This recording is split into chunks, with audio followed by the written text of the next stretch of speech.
Hello everyone, it's Kari from sunshineinmypocket.com, and I'm so excited to share this card with you.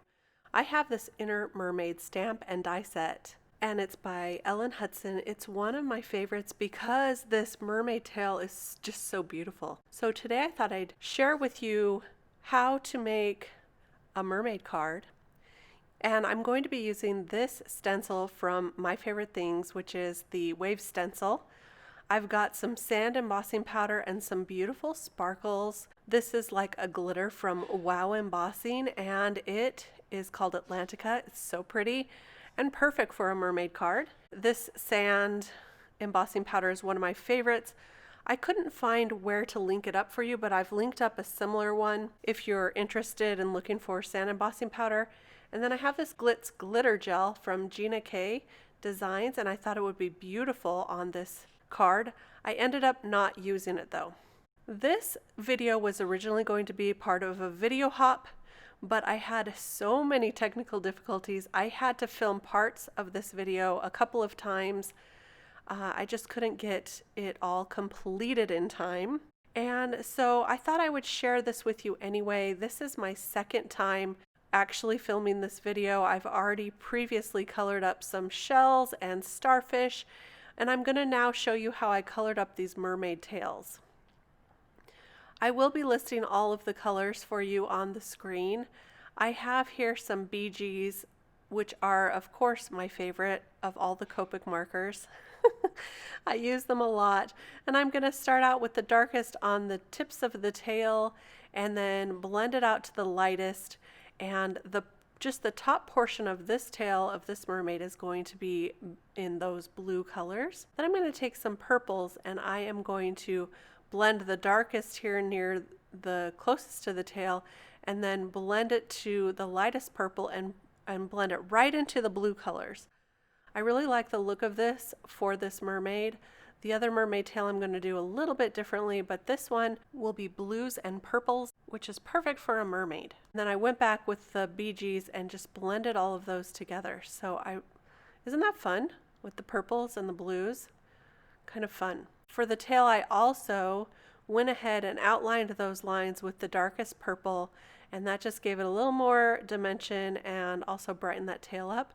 And to color really simply this mermaid tail body portion, I'm going to take the darkest purple and outline the outside.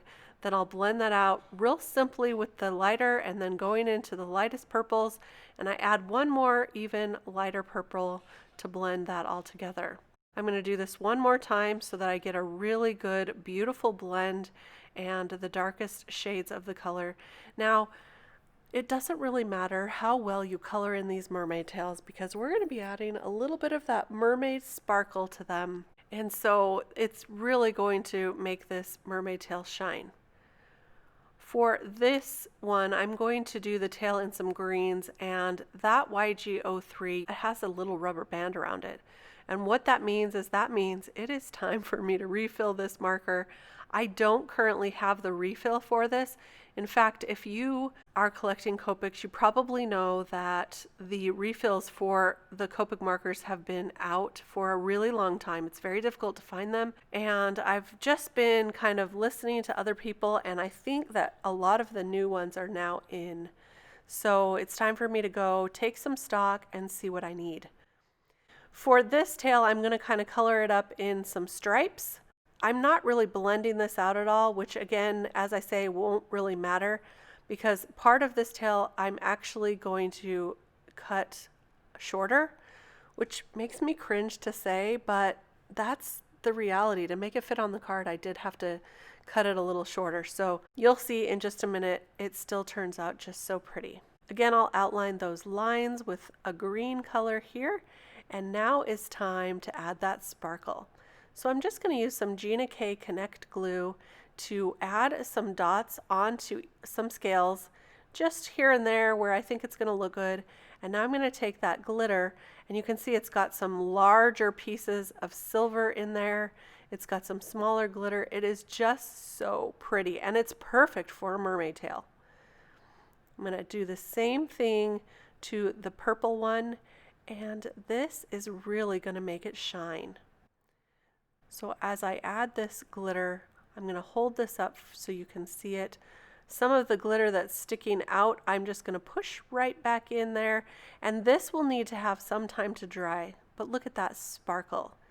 Isn't that just so pretty? And you'll see I didn't add the glitter all the way up because I am going to cut that off. Now watch this as I funnel the glitter back into the jar. I wasn't paying attention. I missed the jar completely, but no worries. I have this surface sweep to just sweep it back into the jar. I just swept it right off the edge of my table and cleaned it up that way. Okay, it's time to make some waves, and this wave stencil is one of my new favorites because all you have to do is put the stencil on your paper, hold it there while you blend some of the color right on using a brush. I'm using that Mermaid Lagoon Distress ink for this one. I thought it was appropriate for a mermaid card. And I'm just turning the stencil every time I make a new set of waves so that I get a variety of waves. You know, each of the sides is a little bit different. So this was really fun and super easy. As you can see, I just did that very quickly, and we have our ocean all ready for the mermaids. I want to make a sort of sunset looking card. This is going to be just at dusk. That's the best time to find mermaids, I think, right? So I'm going to use some distress inks. I decided on the lighter of the yellows. I'm holding a piece of paper over the waves so that I don't get some yellow over that blue and turn it all green. And then I have a circle die cut. It's just a random circle die cut I had in my craft room. I'm holding that over to represent the sun that is setting. Now I'm going to add some spiced marmalade. I'm using my favorite new blending brushes. These came last month for my birthday, and I was hesitant to use them because I liked how clean they are. Here's the pink one for the pink. I really love having a different brush though for each of the different colors that I do. And I've decided that I'm going to use these brushes only on dye inks. Probably need to get another set for my Distress Oxides because I don't want to mix the two. I don't want the brushes to get kind of gummed up with the oxides. So I think, don't you think I need to have two different versions?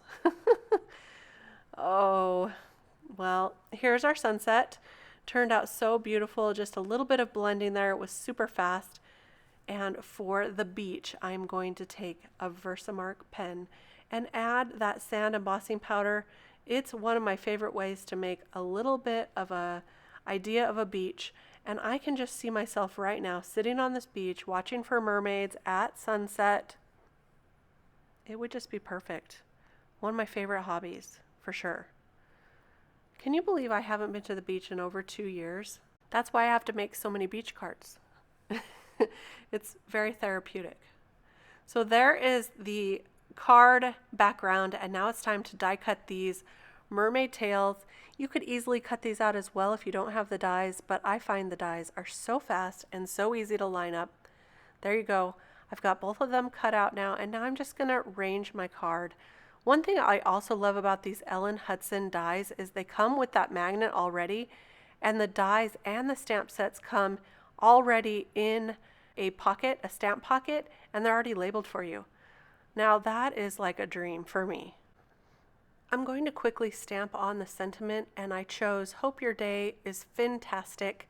I usually test it out on that piece of acrylic that came with my Stamp-A-Majig so that I make sure that it's in the right place and it's straight, and then I'll stamp it right onto the card front. This looks really cute on those waves.